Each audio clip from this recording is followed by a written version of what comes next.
এই ভিডিওটি দেখাবো কয়েকটি গুরুত্বপূর্ণ প্রতিবেদন। যে নিউজটি এই মুহূর্তে ভাইরাল হয়েছে সেই নিউজটি আপনারা দেখতে চলেছেন। এখন অবশ্যই 1 সেকেন্ড না টেনে পুরো ভিডিওটি ধৈর্য সহকারে শেষ পর্যন্ত দেখবেন। যদি চ্যানেলে নতুন হয়ে থাকেন চ্যানেলটিকে সাবস্ক্রাইব করতে ভুলবেন না। আসুন একে একে সেই গুরুত্বপূর্ণ ভিডিওগুলো দেখে আসি। খোদ ফিফার বিরুদ্ধে এবার মামলা করল ইরান। বিশ্বকাপ থেকে ইরানের বিদায়ে ফিফার বিরুদ্ধে বৈষম্যের অভিযোগে 12,330 কোটি টাকার এই মামলা করেছে ইরানি বংশোদ্ভূত লুৎফুল্লাহ কাভেই আফরাসিয়াবি। গত 26 জুন অনুষ্ঠিত ইরান মিশর ম্যাচে ফিফার চরম নির্লজ্জতার সাক্ষী হয় বিশ্ববাসী। 1-1 গোলের সমতায় থাকা ওই ম্যাচে VAR এর খোড়া যুক্তিতে ইরানের নিশ্চিত জয়সূচক গোল বাতিল করে তাদের রীতিমতো ঘাড় ধাক্কা দিয়ে বিশ্বকাপ থেকে বের করে দেয় ফিফা। আর এই চক্রান্তের সুবিধা পেয়েই নকআউটে ওঠে মিশর। অভিযোগ উঠেছে মাঠের এই ডাকাতি আসলে ফিফার পরিকল্পিত নোংরা রাজনীতির একটি অংশ মাত্র। টুর্নামেন্ট জুড়ে ইরানকে আরো নানাভাবে হেনস্থা করেছে ফিফা। অন্য দলগুলো সব সুবিধা পেয়ে স্পোর্টস ওয়াশিং এবং ফিফা সেই স্পোর্টস ওয়াশিং প্রক্রিয়ার সবচেয়ে গুরুত্বপূর্ণ হাতিয়ার, কারণ বিশ্বকাপ পৃথিবীর সবচেয়ে দেখা খেলাধুলার আয়োজন।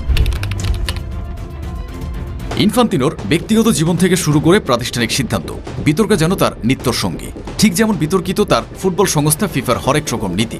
2023 সালে তিনি সুইজারল্যান্ড ছেড়ে পরিবার নিয়ে সৌদি আরবে চলে গেলেন। ফিফার প্রেসিডেন্ট এখন থাকেন রিয়াদে। এটা কেন?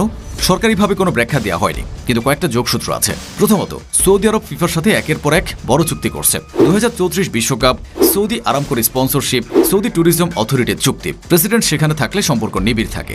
দ্বিতীয়ত, সুইজারল্যান্ডে তার বিরুদ্ধে একটা তদন্ত চলছিল সাবেক অ্যাটর্নি জেনারেল মাইকেল লাউবারের সাথে গোপন বৈঠকের অভিযোগে। সেই বৈঠকগুলো আনুষ্ঠানিক রেকর্ডে নেই, বিষয়বস্তু অজানা। লাউবার সে সময় ফিফা সংক্রান্ত তদন্তের দায়িত্বে ছিলেন। সুইজারল্যান্ড ছেড়ে যাওয়া কি সেই তদন্ত থেকে দূরে থাকার কৌশল? ইনফান্তিনো অস্বীকার করেছেন। আরেকটা প্রশ্ন জাগে, ফিফার প্রেসিডেন্টের বেতন কত? ফিফা প্রকাশ করে না, এটাই উত্তর। কারণ ফিফা নিজেকে অলাভজনক সংগঠন বলে এবং অলাভজনক সংগঠনের স্বচ্ছতার দাবি থাকে। বিভিন্ন তদন্ত সাংবাদিকতায় যা বেরিয়েছে, ইনফান্তিনো বছরে 3 থেকে 5 মিলিয়ন ডলারের মধ্যে বেতন পাচ্ছেন। বিমান ভ্রমণ, আবাসন, নিরাপত্তা এগুলো আলাদা, এবং বিভিন্ন দেশে গেলে আতিথেয়তা বাবদ যা পাওয়া যায় সেটা অন্য হিসাব। তুলনার জন্য বলি, জাতিসংঘের মহাসচিব বছরে $8 লাখ পান। অন্যদিকে একটা অলাভজনক সংগঠনের প্রধান $5 মিলিয়ন পান, যে সংগঠনের উদ্দেশ্য ফুটবলের উন্নয়ন। 2024 সালে ফিফা একটা নতুন এজেন্সি তৈরি করেছে, ফিফা প্লাস কমার্শিয়াল। এর মাধ্যমে ফিফা নিজেই বিভিন্ন দেশের সম্প্রচার ও মার্কেটিং সরাসরি নিয়ন্ত্রণ করবে। এটা আরও কেন্দ্রীকরণ এবং আরও অস্বচ্ছতা। যত বেশি ফিফা নিজে ব্যবসা করবে, তত বেশি তার নিজের কার্যক্রমের বাইরে থেকে নজরদারি করা কঠিন হবে।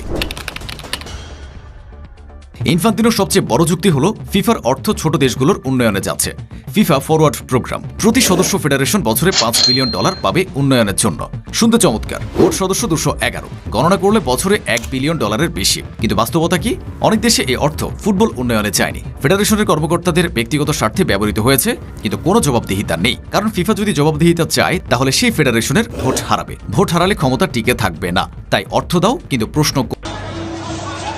প্রিয় দর্শক, সম্পূর্ণ ভিডিওটি দেখলেন। এই ভিডিও সম্পর্কে অবশ্যই আপনার মূল্যবান মতামত কমেন্টে জানাবেন।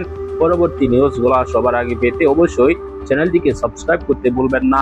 এই মুহূর্তে বিদায় নিচ্ছি, দেখা হবে পরবর্তী কোনো গুরুত্বপূর্ণ ভিডিওতে। ভালো থাকুন, সুস্থ